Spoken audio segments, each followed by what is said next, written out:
What's up, guys? Way enthusiastic intro. It's DJ Beanpole back again. This is update number 2 for molecular nutrition's test factor, the new test factor. This is the second weekly update. I'm going to apologize to you right off the bat because I do not have a second ingredient to talk about, mainly because I forgot. I meant to read the label this morning when I went to work so I could research it and talk to you guys about it. However, I'll just give you the facts based off of my opinions as how far it's going compared to week 1. So far, let me say before I forget, today was leg day. I took no pre-workout because my pre-workout that I have been taking has been giving me trouble with sleeping. No pre-workout was taken. I went to the gym. This is what I did. It was squat rep day, 5 sets, 2 reps, 285 squat, right? That's nothing. Then a times 1 of 320. Okay, felt heavy, but I got it, all right? Endurance out the ass, just crazy amounts of endurance.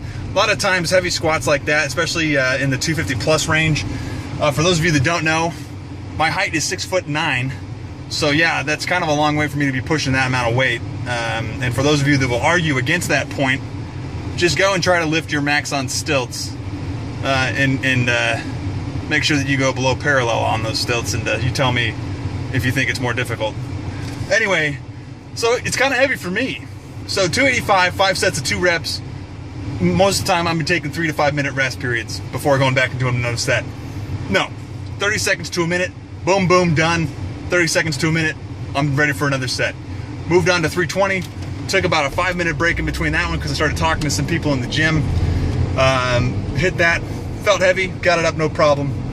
Went and did 5 sets of 5, 155, Olympic stance, paused in the whole squats for a 3 count before coming back up.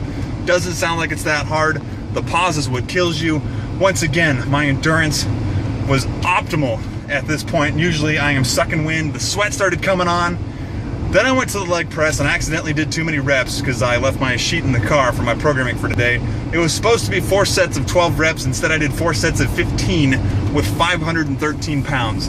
Why is it a strange pound number? Because some dumbass who invented the leg press machine decided that the unloaded weight of the machine was going to be 103 pounds. Could make it 100 or 105, 103. That's just their proprietary workout equipment, I suppose. 4 sets of 15 was pretty tough for me by this point. The one thing I want to point out about test factor, because I cannot attribute it to anything else other than shorter rest periods with increased endurance in between these sets, I had trouble walking getting off the leg press. The pumps in my quads and my hamstrings was so intense, it looked like I had just gotten off of a horse. And I was seeing tiny little blue surface veins in places I had never seen them before on my legs during this pump while it was going on. This is something that's never happened before. I've taken pre-workouts before, gone to the gym, even with ARA, specifically Molecular Nutrition's X Factor. I've taken that before.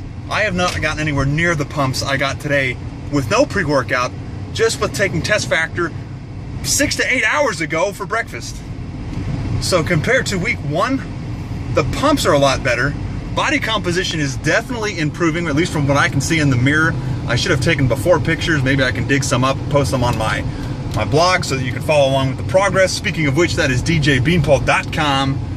And I'm trying to update my website as fast as I can. Work has been busy. I am about 2 weeks behind on that, so I will update that when I can.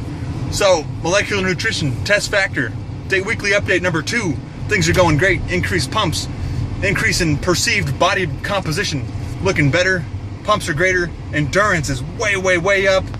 I can't say enough good things about it. DJ Beanpole, stay tuned.